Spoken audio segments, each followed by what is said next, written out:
বস্তুরও নিয়তি আছে। যারাই এই সংসারে আসে বা উৎপন্ন হয় তারা কিছুমাত্র সময় পর্যন্তই এখানে থাকতে পারে, আর তারপরে সেও লুপ্ত হয়ে যায়, অর্থাৎ সে নিজেও এই পঞ্চমহাভূতে সমাহিত হয়ে যায়। আমাদের সাথেও ঠিক এটাই হয়। সেই জন্যই ঈশ্বর দ্বারা প্রদত্ত এই উপহারের বিষয়ে ভাবুন, এই জীবনের বিষয়ে ভাবুন। ঠিক যেমন বিশ্বাস ভঙ্গ হলে কোনো ব্যক্তি আমাদের কাছে অপরিচিত হয়ে যান, ঠিক সেরকমই শেষ নিঃশ্বাস ত্যাগের পর এই শরীরও আমাদের কাছে পরই হয়ে যায়। তাই এই শরীর থাকাকালীন শ্রেষ্ঠভাবে একে সদ্ব্যবহার করুন, এই জীবনে শ্রেষ্ঠ কর্ম করুন। আর এই জীবনকে শ্রেষ্ঠভাবে যাপন করার জন্য কিছু কথা বোঝা প্রয়োজনীয়। যদি আপনি কারোর প্রশংসা করেন তাহলে পূর্ণ হৃদয় দিয়ে করুন। যদি আপনি হস্তক্ষেপ করে থাকেন তাহলে মস্তিষ্ক দ্বারা করুন। যদি আপনি সমীক্ষা করেন তাহলে বিবেক দ্বারা করুন। যদি আপনি ধন অর্জন করতে চান তাহলে নীতি অনুসারে চলুন। যদি জীবনযাপন করতে চান তাহলে রীতি মেনে করুন। আর যদি ঈশ্বরের ভজন করতে চান তাহলে ভক্তিভাব নিয়ে করুন। শুধু এই কথা মনে রাখবেন যে আপনার এই জীবন কিন্তু অনিশ্চিত কাল পর্যন্তই আছে। কতক্ষণ আছে সেটা কেউ জানে না।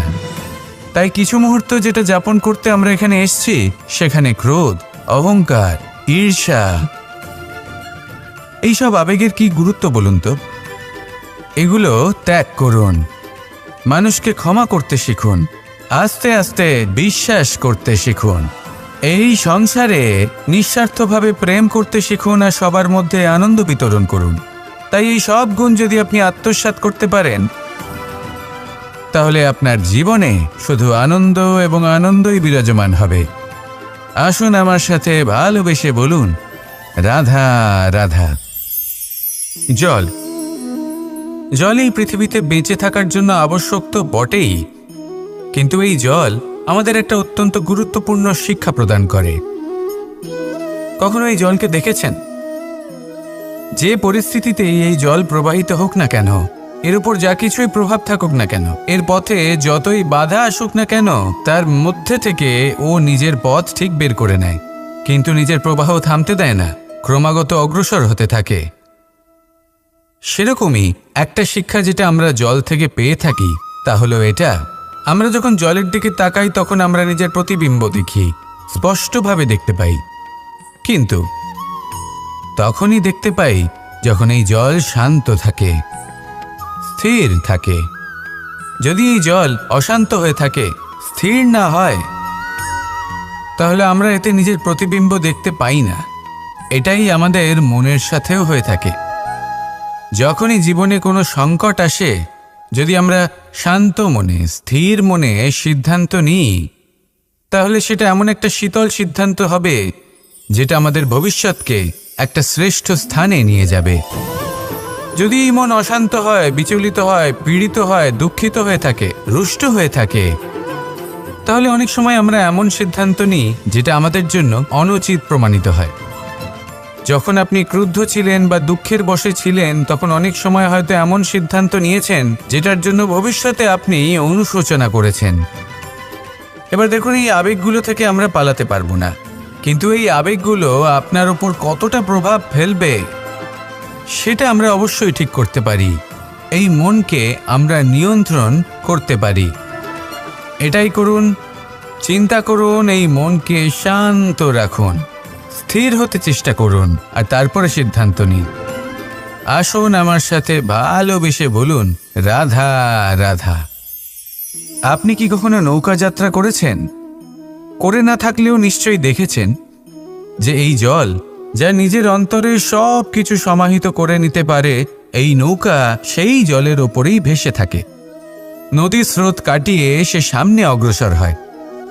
কিন্তু যদি এই নৌকায় কোনো ছিদ্র হয়, তাহলে কিন্তু সেই নৌকা ডুবে যাবে। আর এতে কোনো তফাৎ হবে না যে সেই ছিদ্র ছোট নাকি বড়, নৌকা ডুবে যাবে। এই ছিদ্র হলো আমাদের জীবনে আমাদের অপগুণ। আমাদের দোষ, আমাদের বিকার। কখনো এটা ভাববেন না যে এই দোষ খুবই ছোট, হইতে কিছুই যাবে আসবে না।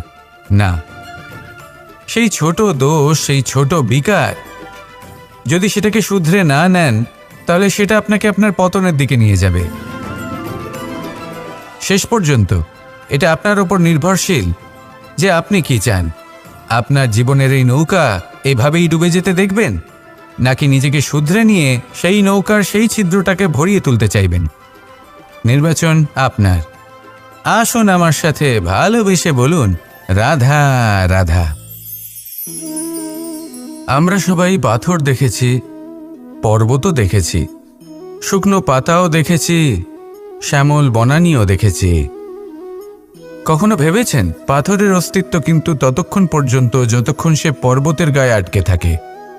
যখন সেই পর্বত থেকে সেই পাথর ভিন্ন হয়ে যায় ও নিজের অস্তিত্ব হারিয়ে ফেলে। আস্তে আস্তে কখনো পাথর কেটে বা কখনো পিষ্ট হয়ে সেই পাথর আস্তে আস্তে মাটিতে পরিণত হয় এবং পূর্ণরূপে নিজের অস্তিত্ব হারিয়ে ফেলে। এটাই পাতার সাথেও হয়। এই পাতা যতক্ষণ গাছের ডালের সাথে যুক্ত ততক্ষণ তার অস্তিত্ব থাকে। যখনই ডাল থেকে বিচ্ছিন্ন হয় সেও নিজের অস্তিত্ব হারিয়ে ফেলে। আর এটাই আমাদের সাথেও হয়। যতক্ষণ আমরা নিজেদের আপনজনের সাথে যুক্ত থাকি আমাদের অস্তিত্ব বজায় থাকে। যখন আপনজনদের সাথে সম্পর্ক ছিন্ন করি তখন আমরাও আমাদের অস্তিত্ব হারিয়ে ফেলি। এবার এই সংসারের প্রত্যেক ব্যক্তি স্বতন্ত্র থাকতে চান, আর অনেক ব্যক্তি স্বতন্ত্র থাকবেন বলে আপনজনদের দূরে করে দেন আর তাদের সাথে এই সম্পর্ক ছিন্ন করেন। এটা কি সত্যি প্রয়োজন? আপনজনদের সাথে সম্পর্ক ছিন্ন করে নিজের অস্তিত্ব হারিয়ে ফেলা প্রয়োজনীয়, নাকি আপনজনদের সাথে সম্পর্ক বজায় রেখে নিজেদের স্বতন্ত্র করে রাখা সেটা আবশ্যক? নির্বাচন আপনারই। আসুন আমার সাথে ভালোবেসে বলুন, রাধা রাধা। আমরা প্রত্যেকেই অবশ্যই এমন সময় দেখেছি যখন অনেকগুলো সমস্যা একসাথে আমাদের জীবনে এসে পড়ে। সমস্যা আমাদের প্রত্যেকের জীবনেই থাকে। আমরা তার সমাধান খুঁজতে চেষ্টা করি, কখনো সমাধান খুঁজে পাই, আবার কখনো যতই চেষ্টা করি না কেন কোনো সমাধান খুঁজেই পাই না। আর যখন এটা হয় তখন মানুষ অত্যন্ত বিচলিত হয়ে পড়েন। নিজের আত্মীয় স্বজন, নিজের বন্ধু বা সংসার, এদের ওপরে এই দোষ চাপিয়ে দেন যে এদের জন্যই এই সমস্যা এসেছে। এবার যদি আমি আপনাকে কোনো পরামর্শ দিই তাহলে এটাই বলবো যে দৃষ্টিভঙ্গি পাল্টে দেখুন। এই দৃষ্টিভঙ্গি দিয়ে দেখুন যে এই সংসারে যে সমস্যায় আসুক না কেন তার জন্য কেউ দোষী নয়, না আপনি না অন্য কেউ। এই পুরো খেলাটাই আপনার মানসিকতা, আপনার দৃষ্টিভঙ্গি, আপনার মনের। কিভাবে বোঝাচ্ছি? যখন আমাদের মন শক্ত থাকে তখন কঠিন থেকে কঠিনতর পরিস্থিতিও আমাদের জীবনে খুব বেশি হলে প্রতিস্পর্ধা হয়ে থেকে যায়। সেখানে যদি আমাদের মন দুর্বল থাকে তখন অল্প কঠিন পরিস্থিতিও আমাদের কাছে খুব বড় সমস্যা হয়ে যায়, তাই না? একটা শক্ত মন কঠিন পরিস্থিতিকে প্রতিস্পর্ধা হিসেবে দেখে আর তার মধ্যে ওটা সুযোগ খুঁজে নেয়। আমাদের শুধু এটাই করতে হবে। এই সংসারে অন্য কাউকে দোষী মনে করলে আপনার সমস্যা দূর হয়ে যাবে না। সেই জন্য এই সংসারকে দোষ দেওয়ার বদলে এই সমস্যার মূলে চলে যান, সেটাকে বুঝুন, নিজের এই মনকে শক্ত করে তুলুন। যদি আপনার মন শক্তিশালী হয় তাহলে এই সংসারে অনেক বড় বড় কঠিন থেকে কঠিনতর পরিস্থিতিও যদি আসে, আপনার জীবনে যতই বড় বড় সমস্যা আসুক না কেন আপনার লক্ষ্য লাভে বাধা দিতে পারবে না। আসুন আমার সাথে ভালোবেসে বলুন, রাধা রাধা। কখনো এই প্রকৃতির দিকে তাকিয়ে থাকবেন। এই প্রকৃতি অনেক ধরনের শিক্ষা দেয়। কোনো একটা গাছকে দেখুন কিভাবে সে মাটি থেকে জল শুষে নেয়। সে ঝড় হোক বা হোক কড়া রোদ সব সহ্য করে এবং অবশেষে সে ফল ধারণ করে।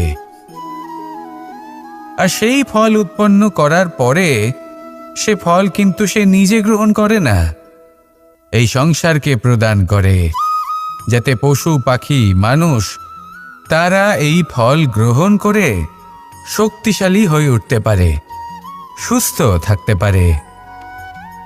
সেভাবেই নদী, সরোবর এরা নিজেরাও কিন্তু নিজেদের জল গ্রহণ করে না, মাটিকে প্রদান করে, পশু পাখিকে প্রদান করে। সূর্য নিজেও নিজের জন্য প্রজ্বলিত হয় না, সে প্রকাশ ছড়িয়ে দিতে চায় আমাদের সবার কাছে, সে আলো পৌঁছে দিতে চায়। এই প্রত্যেকের কর্মে পরমার্থ নিহিত আছে, আর সেই জন্যই এদের সকলকে পুজো করা হয়। তাই মনে রাখবেন, আপনার কাছে জীবন যাপনের অতিরিক্ত যা কিছুই আছে তা পরমার্থের জন্য। তাহলে তার সদ্ব্যবহার করুন আর আমার সাথে ভালোবেসে বলুন, রাধা রাধা। পরিবর্তন, এটা হলো সৃষ্টির অমূল্য নিয়ম। এই সংসারে সবকিছু সময়ান্তরে পরিবর্তিত হয়, এই সময়ও পরিবর্তিত হয়। পরিবর্তন চিরকাল হয়ে এসেছে আর চিরকাল হতে থাকবে। কিন্তু এবার আমরা সেই পরিবর্তন কিভাবে লাভ করব, যেটা আমাদের প্রয়োজন, যেটা আমরা চাই? আমরা জীবনে বিকাশ চাই। এই বিকাশ কিভাবে লাভ করতে পারি? এই প্রকৃতি কিন্তু আমাদের অত্যন্ত উত্তম উদাহরণ দিয়ে বুঝিয়েছে। একটি বিন্দুর উদাহরণ দিয়েছে, যা ভবিষ্যতে একটা বিশাল নদীর আকার ধারণ করে। এটা কিভাবে হয়? মেঘ থেকে একটি বিন্দু ঝরে পড়ে সেই পর্বতের ওপর যেখানে হিম আছে। সেই হিমের সংস্পর্শে আসা মাত্র সেই বিন্দুর সাথে আরও বেশ কিছু বিন্দু যুক্ত হয়। তারপর তারা অগ্রসর হয়, আরও কিছু বিন্দু যুক্ত হয়, আস্তে আস্তে একটা ক্ষীণ ধারার রূপ ধারণ করে, এবং সেটাই ভবিষ্যতে আরও এগোতে থাকে। অনেকটা যাওয়ার পর যখন অনেক সংখ্যক বিন্দু একসাথে যুক্ত হয়, তখন সেটা বিশাল নদীর আকার ধারণ করে। এবার আমরা মানুষ বলে আমাদের সাথে এই নিয়মের অন্যথা হয় তা নয়। আমরাও এই প্রকৃতির অংশ, আমাদের ক্ষেত্রেও একই নিয়ম প্রযোজ্য। যখন পরিশ্রম করে অনেক সংখ্যক বিন্দু আমরা একত্রিত করব, তখনই পরিবর্তনের নদী প্রবাহিত হবে। প্রয়োজন হল নিরন্তর পরিশ্রম করা এবং ধৈর্য ধরা। এটা করতে থাকুন, জীবনে সব কিছু লাভ করতে পারবেন। কারণ প্রকৃতি আমাদের এটাই শিখিয়েছে, আর আমরা এই ব্রহ্মরই একটি অংশ, যার দ্বারা এই ব্রহ্মাণ্ড নির্মিত। আসুন আমার সাথে ভালোবেসে বলুন, রাধা রাধা। প্রত্যেক মানুষ নিজের জীবনে দুঃখ অনুভব করেন। প্রত্যেকের দুঃখ আলাদা হতে পারে। কারোর মনে এই দুঃখ থাকে যে সে তার বাবা মায়ের সব ইচ্ছে পূরণ করতে পারেননি। কেউ এটা ভেবে দুঃখ পান যে সে চিরকাল সদাচার করেছেন, সৎকর্ম করেছেন, কিন্তু তাও তাকে দুরাচারী বলে মনে করা হয়। কেউ এটা ভেবেও দুঃখ পান যে তার সামনে যে ব্যক্তি রয়েছেন তার চোখে তিনি শত্রু হয়ে উঠেছেন বা দুষ্ট হয়ে উঠেছেন, যেখানে তিনি হয়তো কোনো অনুচিত কাজই করেননি। এবার এই সমস্ত বিষয় নিয়ে ভেবে নিজের ব্যক্তিত্ব নিয়ে সন্দেহ প্রকাশ করবেন না। যদি নিজের ব্যক্তিত্ব নিয়ে কোনো সন্দেহ থেকে থাকে, তাহলে কর্ম সংক্রান্ত প্রশ্ন করুন যে আপনি যা করেছেন তাতে কি উচিত ছিল, কি অনুচিত ছিল। যেটা প্রয়োজন সেটা এটা বোঝার যে আপনার অন্তর্মন, আপনার বিবেক আপনাকে কি বলছে, আর আপনার অন্তর্মন আর আপনার বিবেক আপনাকে যেটা করতে বলবে শুধু সেটাই করুন। আর তারপরে এই সংসার কি বলবে, কি ভাববে, সেসব নিয়ে ভাবতে যাবেন না। কারণ এই সংসার তো ঈশ্বরকেও প্রশ্ন করে থাকে, ঈশ্বরকেও দোষী মনে করে। কখনো কখনো যখন কোনো ঘটনা মানুষের ইচ্ছা অনুযায়ী ঘটে না, তখন মানুষ এটা বলে যে, হে ঈশ্বর, আপনি আমার পাশে থাকলেন না, আপনি বড়ই কঠোর, এটা আপনার দোষ। যেখানে বেশিরভাগ সময় হয়তো সে নিজেই নিজের কর্মফল ভোগ করছে, আর কখনো কখনো ঈশ্বর হয়তো তার জন্য আরো ভালো কোনো পরিকল্পনা করে রেখেছেন, কিন্তু মানুষ সেটা বুঝতে পারে না। তাই দিনের শেষে যেটা প্রয়োজন সেটা হলো নিজের মনের কথা বুঝতে হবে। আপনার বিবেক কি বলছে শুধু সেটাই করুন, আর সামনে এগোতে থাকুন। আমার সাথে ভালোবেসে বলুন, রাধা রাধা। পাশা নামক এই খেলাটি আপনারা নিশ্চয়ই খেলেছেন, না খেলে থাকলে দেখেছেন, আর যদি দেখেও না থাকেন তাহলে নিশ্চিত রূপে শুনেছেন। মহাভারতের এই মহাযুদ্ধ কোথাও না কোথাও এই পাশা নামক খেলার কারণে হয়েছিল। পাশার এই বিচিত্র খেলা, দান, এইসবের কারণে কেউ নিজের মাথায় রাজমুকুট পরিধান করেছিলেন, আবার সেখানে পরাজিত হওয়ার জন্য কাউকে বনবাসও ভোগ করতে হয়েছিল। কিন্তু এই খেলা সমাপ্ত হওয়ার পরে সমস্ত ঘটি আর এই পাশার ছক একই পুটলিতে স্থান পেল। এটাই হলো আমাদের জীবন। এই সংসারে আমরা জয় পরাজয়ের বিষয়ে এতটাই ভাবি, এত চিন্তা করি যে এই জীবনের খেলার আনন্দটাই উপভোগ করতে পারি না। আর অবশেষে কি হয়? কেউ জয়ী হন, কেউ পরাজিত হন, কিন্তু দুজনেই একই স্থানে পৌঁছে যান। প্রত্যেক ব্যক্তি মৃত্যুর পরে একটি নির্দিষ্ট স্থানেই পৌঁছতে বাধ্য, কিন্তু ততক্ষণ এই জীবন, এই খেলা, তার আনন্দ উপভোগ করুন। এই সংসারে সেই ব্যক্তি শ্রেষ্ঠ স্থানে পৌঁছতে পেরেছেন যিনি এই সংসারকে প্রকাশ প্রদান করেছেন, যিনি কখনো জয় পরাজয় এ বিষয়ে ভাবেননি, শুধু এই জীবনের খেলার আনন্দ উপভোগ করেছেন। এটাই আপনিও করুন আর আমার সাথে ভালোবেসে বলুন, রাধা রাধা। আমরা সকলে সামাজিক জীব। মানুষের সাথে দেখা সাক্ষাৎ করা এটা চিরকালই চলতে থাকে। আমরা কখনো কাউকে উপহার দিই, আবার কখনো কেউ আমাদের উপহার দেয়।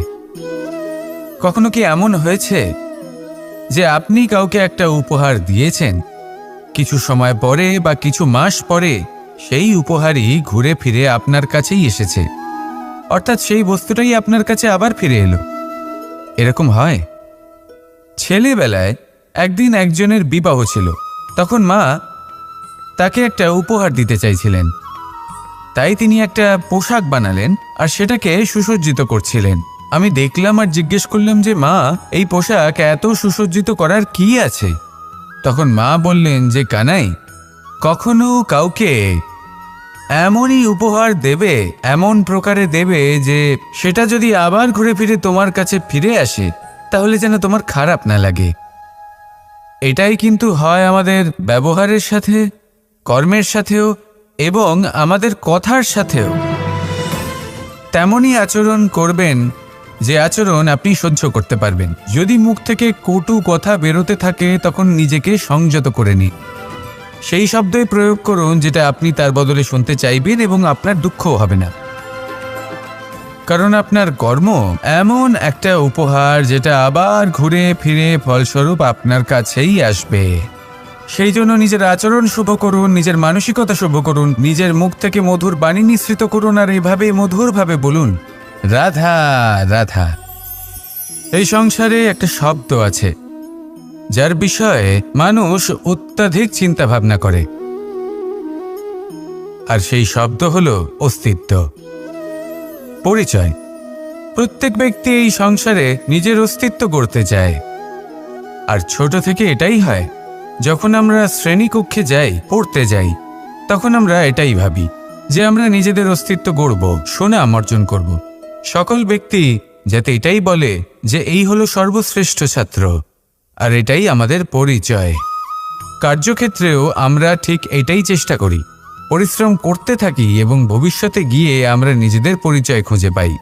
পরিচয়ের সাথে সাফল্য আসে, আর সাফল্যের সাথে আসে অস্তিত্ব। আর যখন এই দুটি সংযুক্ত হয় তখন মানুষ অসফলতার কথা ভেবে ভয়ভীত হয়ে পড়ে, আর এটা ভাবতে থাকে যে যদি আমি অসফল হই তাহলে সেই পরিচিতির কি হবে, সেই নামের কি হবে, সেই সব কিছু যে আমি অর্জন করেছি তার কি হবে। সে ভয়ভীত হয়ে পড়ে, আর এই ভয়ের কারণে তার বিকাশ কোথাও না কোথাও অবরুদ্ধ হয়। সে শ্রেষ্ঠ কর্ম করা বন্ধ করে দেয় এবং শুধুই সুরক্ষিত থাকতে চেষ্টা করে। আর অসফল হলে তাতে ভয় পাওয়ার কোনো প্রয়োজন নেই, কারণ যখন আপনি সফল হন তখন এই সাফল্য আপনার পরিচয় এই সংসারের সাথে করায়। কিন্তু যখন আপনি অসফল হয়ে থাকেন তখন এই অসফলতা এই সংসারের পরিচয় আপনার সাথে করায়, যা অত্যন্ত আবশ্যক। অসফলতা প্রত্যেকের জীবনেই আসবে, তার সম্মুখীন হন আর তার থেকে শিক্ষা লাভ করুন। কারণ যখনই আপনি অসফল হন তখনই আপনার জ্ঞান চক্ষু উন্মুক্ত হয়। আসুন আমার সাথে ভালোবেসে বলুন, রাধা রাধা। আপনি কখনো পলাশ ফুল দেখেছেন? কি সুন্দর দেখতে, লাল রক্তবর্ণ, উজ্জ্বল, কিন্তু এতে কোনো সুগন্ধ নেই। সেই জন্য ওকে শুধু চোখ ভরে দেখতে ইচ্ছে করে। দেখবেন তাকে কিন্তু পুজোতে ব্যবহার করা হয় না, এই ফুল দিয়ে মালা বানানো হয় না। সেরকমই আমাদের জীবনে এমন অনেক ব্যক্তি রয়েছেন যাদেরকে সম্মান অর্জন করতে হয়। যদি আপনি কোনো উচ্চ বংশে জন্ম নিয়ে থাকেন এবং আপনার কাছে সব কিছু থাকে, ধন ঐশ্বর্য থাকে, সব কিছু আপনি আগে থেকেই পেয়ে গেছেন, তাও কিন্তু এই সংসার আপনাকে সম্মান দেবে না। ততক্ষণ পর্যন্ত দেবে না যতক্ষণ না আপনি নিজের অন্তরে গুণ জাগ্রত করছেন, শ্রেষ্ঠ কর্ম করছেন, নিজের অন্তরে ইতিবাচক মনোভাবের এই সুবাস জাগ্রত করছেন। যদি এসব কিছু করেন তাহলেই এই সংসার আপনাকে সম্মান দেবে। এবার এটা আপনার ওপরে নির্ভরশীল যে আপনি কি পলাশ ফুলের মতো হতে চান, নাকি অন্য কোনো ফুল হয়ে উঠতে চান যার সুবাস আছে, যে নিজের সুবাস এই সারা পৃথিবীতে ছড়িয়ে দেয়। আসুন আমার সাথে ভালোবেসে বলুন, রাধা রাধা। মানুষ যখনই কোনো পর্বতারোহণ করতে শুরু করে তখন সে বারবার পড়ে যায়, বারবার উঠে দাঁড়ায়, সামনে এগোতে চেষ্টা করে, কিন্তু যদি সে দৃঢ় নিশ্চয় করে থাকে তাহলে সে অবশেষে সেই পর্বতের শিখরে পৌঁছেই যায়।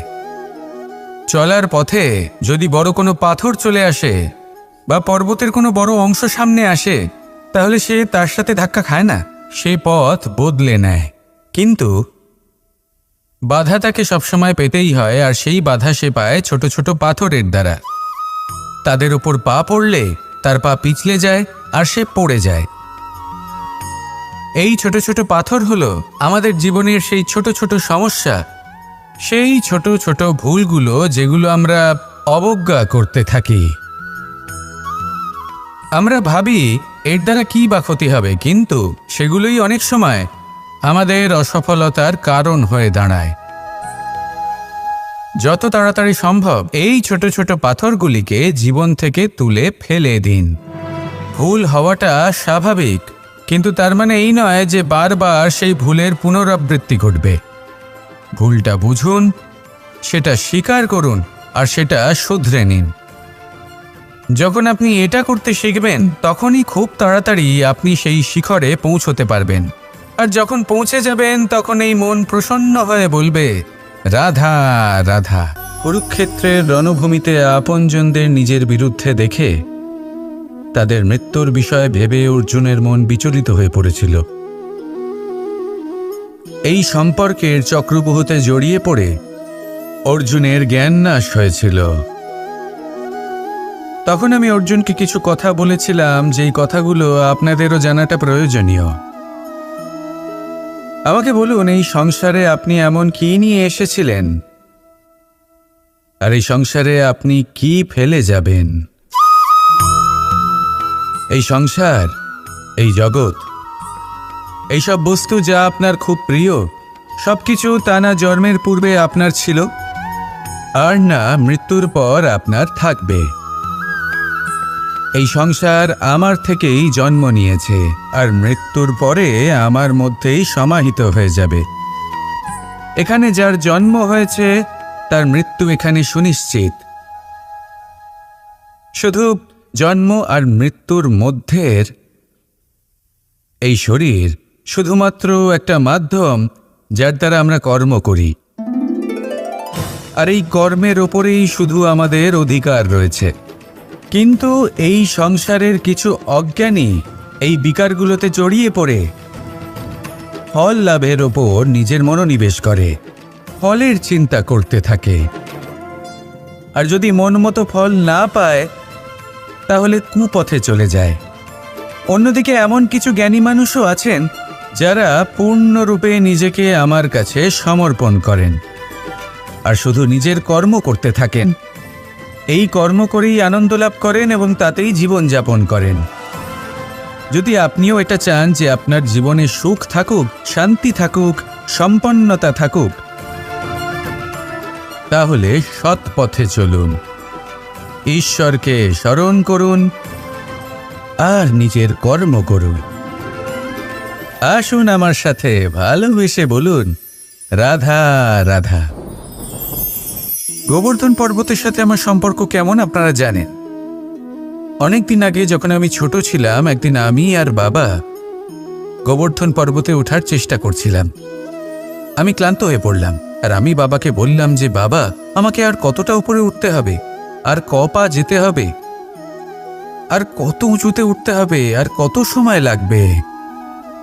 তখন বাবা হাসলেন।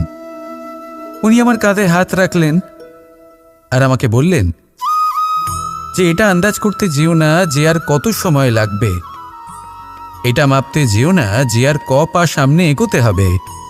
শুধু এই যাত্রাপথের আনন্দ উপভোগ করো আর সামনে এগোতে থাকো। যদি এটা করতে পারো তবেই নিজের লক্ষ্য লাভ করতে পারবে। এটা কিন্তু আমাদের জীবনের সাথেও ঘটে। আমরা চিন্তিত হয়ে পড়ি যে এখনো আর কতটা সামনে এগোতে হবে, আর কতটা চেষ্টা করতে হবে, কতটা পরিশ্রম করতে হবে, আর কত সময় লাগবে নিজের লক্ষ্যে পৌঁছতে। এই চিন্তা ত্যাগ করুন, নিজের দৃষ্টিভঙ্গি পাল্টান আর এটা ভাবুন যে আরো কত শ্রেষ্ঠ কর্ম করতে পারি সামনে এগোনোর জন্য, আর কত তীব্র গতিতে আমি সামনে এগোতে পারবো। সামনে অগ্রসর হওয়ার এই যে যাত্রা বড়ই সুন্দর, এটার আনন্দ উপভোগ করুন। বাবার এই শিক্ষার কারণে আমি গোবর্ধন পর্বত হাতে তুলতে পেরেছি। দিনের শেষে এটা আপনার উপর নির্ভর করছে যে নিজের পর্বতরূপী লক্ষ্যকে আপনি নিজের হাতের মুঠোয় ধরে রাখতে পারবেন নাকি নয়। আসুন আমার সাথে ভালোবেসে বলুন, রাধা রাধা। আর বিশ্বাস, এই দুই আবেগ যাদের বিশেষত্ব আছে, কিন্তু এই দুইয়েরই স্থান একই, মন। বিশ্বাস আর সন্দেহ, এই দুটোই কখনো আমাদের দুঃখের কারণ হয়ে দাঁড়ায়। বিশেষ করে তখন যখন আমরা কোনো ব্যক্তির চরিত্রের আকলন উচিতভাবে করতেই পারি না। আর তাছাড়া এই কাজটা সহজ নয়। আমরা কখনো কখনো কোনো অনুচিত ব্যক্তিকে উচিত বলে ভেবে বসি, তার উপর বিশ্বাস করে ফেলি, আর ফলস্বরূপ সেই ব্যক্তি আমাদের বিশ্বাস ভঙ্গ করে বসেন আর আমাদের দুঃখের সম্মুখীন হতে হয়। ঠিক সেইভাবেই কখনো কখনো আমরা এমন কোনো ব্যক্তির উপর সন্দেহ করি যে হয়তো পূর্ণরূপে পূর্ণ নিষ্ঠা ভরে আমাদের মঙ্গল কামনাই করেছেন। এমন একজন ব্যক্তি যে সত্যি বিশ্বাসের পাত্র, আর যখন সেই ব্যক্তি এটা জানতে পারেন যে আমরা তাকে নিয়ে সন্দেহ করেছি, খুবই স্বাভাবিক তিনি দুঃখী হয়ে যান। এমন কোনো ব্যক্তিকে দুঃখ দিলে আমাদের মনও দুঃখী হয়ে যায়। তখন আমরা এটা ভাবি যে এই সংসারে আমরা কার উপর আস্থা রাখব আর কাকেই বা সন্দেহ করব।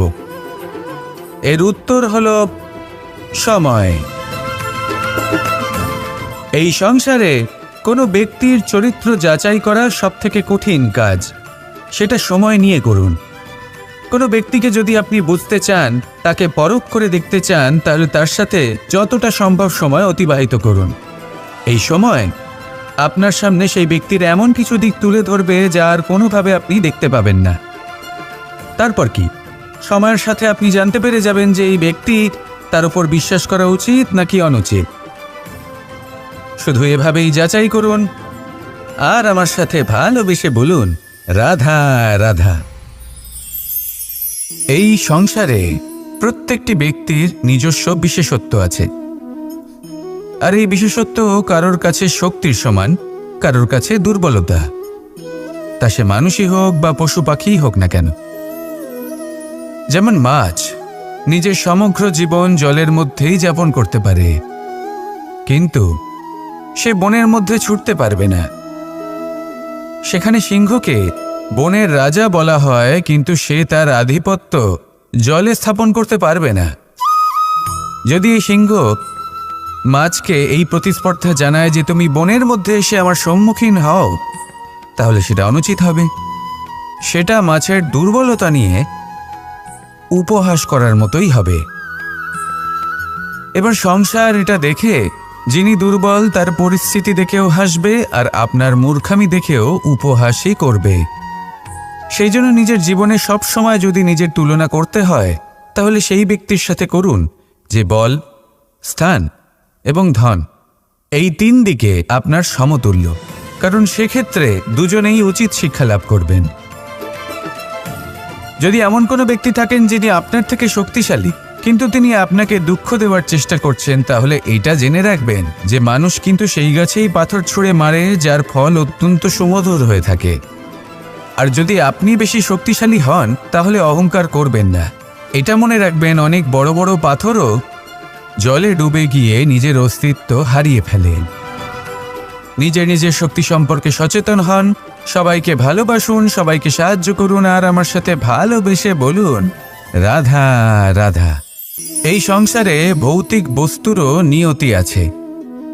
যারাই এই সংসারে আসে বা উৎপন্ন হয় তারা কিছুমাত্র সময় পর্যন্তই এখানে থাকতে পারে, আর তারপরে সেও লুপ্ত হয়ে যায়, অর্থাৎ সে নিজেও এই পঞ্চমহাভূতে সমাহিত হয়ে যায়। আমাদের সাথেও ঠিক এটাই হয়। সেই জন্যই ঈশ্বর দ্বারা প্রদত্ত এই উপহারের বিষয়ে ভাবুন, এই জীবনের বিষয়ে ভাবুন। ঠিক যেমন বিশ্বাস ভঙ্গ হলে কোনো ব্যক্তি আমাদের কাছে অপরিচিত হয়ে যান, ঠিক সেরকমই শেষ নিঃশ্বাস ত্যাগের পর এই শরীরও আমাদের কাছে পরই হয়ে যায়।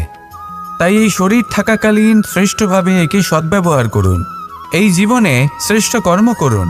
আর এই জীবনকে শ্রেষ্ঠভাবে যাপন করার জন্য কিছু কথা বোঝা প্রয়োজনীয়। যদি আপনি কারোর প্রশংসা করেন তাহলে পূর্ণ হৃদয় দিয়ে করুন। যদি আপনি হস্তক্ষেপ করে থাকেন তাহলে মস্তিষ্ক দ্বারা করুন। যদি আপনি সমীক্ষা করেন তাহলে বিবেক দ্বারা করুন। যদি আপনি ধন অর্জন করতে চান তাহলে নীতি অনুসারে চলুন। যদি জীবনযাপন করতে চান তাহলে রীতি মেনে করুন। আর যদি ঈশ্বরের ভজন করতে চান তাহলে ভক্তিভাব নিয়ে করুন। শুধু এই কথা মনে রাখবেন যে আপনার এই জীবন কিন্তু অনিশ্চিত কাল পর্যন্তই আছে। কতক্ষণ আছে সেটা কেউ জানে না। তাই কিছু মুহূর্ত যেটা যাপন করতে আমরা এখানে এসেছি সেখানে ক্রোধ, অহংকার, ঈর্ষা এইসব আবেগের কি গুরুত্ব বলুন তো? এগুলো ত্যাগ করুন।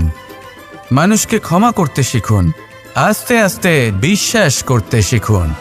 এই সংসারে নিঃস্বার্থভাবে প্রেম করতে শিখুন আর সবার মধ্যে আনন্দ বিতরণ করুন। তাই এই সব গুণ যদি আপনি আত্মসাৎ করতে পারেন তাহলে আপনার জীবনে শুধু আনন্দ এবং আনন্দই বিরাজমান হবে। আসুন আমার সাথে ভালোবেসে বলুন রাধা রাধা। জল এই পৃথিবীতে বেঁচে থাকার জন্য আবশ্যক তো বটেই, কিন্তু এই জল আমাদের একটা অত্যন্ত গুরুত্বপূর্ণ শিক্ষা প্রদান করে। কখনো এই জলকে দেখেছেন? যে পরিস্থিতিতেই এই জল প্রবাহিত হোক না কেন, এর উপর যা কিছুই প্রভাব থাকুক না কেন, এর পথে যতই বাধা আসুক না কেন, তার মধ্যে থেকে ও নিজের পথ ঠিক বের করে নেয়, কিন্তু নিজের প্রবাহ থামতে দেয় না, ক্রমাগত অগ্রসর হতে থাকে। সেরকমই একটা শিক্ষা যেটা আমরা জল থেকে পেয়ে থাকি তা হলো এটা, আমরা যখন জলের দিকে তাকাই তখন আমরা নিজের প্রতিবিম্ব দেখি, স্পষ্টভাবে দেখতে পাই। কিন্তু তখনই দেখতে পাই যখন এই জল শান্ত থাকে, স্থির থাকে।